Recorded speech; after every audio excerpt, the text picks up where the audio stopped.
এবছর লক্ষ্মী পুজোয় পুবন পাবলো ছিল, সেই জন্য একটু আনন্দ তো ছিলই, কিন্তু আমার আর পাবলোর দুজনেরই ভীষণ জ্বর ছিল। তো সেই জন্য একটু আমাদের পার্টিসিপেশনটা কম ছিল, তাও যতটুকু পেরেছি ততটুকু হেল্প করেছিলাম। আর তার সাথে সাথে কাজও ছিল, কারণ এবছর সোমবার পড়েছিল লক্ষ্মী পুজো।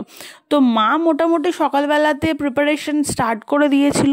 দেন মাকে আমি বললাম যে তুমি একটুখানি ঠাকুরটা গুছিয়ে দাও, তারপরে বাকি সাজানোটা আমার দায়িত্ব, তুমি শুধু ঘরটা পেতে দাও আর ওই ঝাঁপিটা রেখে দাও।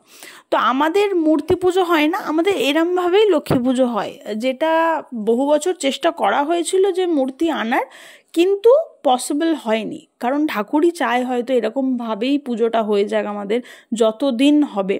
তো আমাদের গাছে প্রচুর স্থল পদ্ম ফুটেছিল, সেটাও হয়তো ওনার জন্যেই ফুটেছিল সেই দিনকে। তো ওনার পুজোটাও ওই রকমভাবেই হয়েছে। আমি কাজে বসার আগে অবধি যতটুকু মানে কন্ট্রিবিউট করার দরকার করেছিলাম। দেন এই ভিডিওটা কিন্তু আমাদের পোপন করেছে, আমি ওকে বললাম যে গিয়ে কী কী রান্না হচ্ছে একটুখানি ক্লিপিং তুলে নিয়ে আয় তো। তারপর সন্ধেবেলাতে সন্ধ্যা আরতির সময় লুচি খিচুড়ি ভোগ সব কিছু দেওয়া হলো, অ্যান্ড শান্তিতে পুজো কমপ্লিট।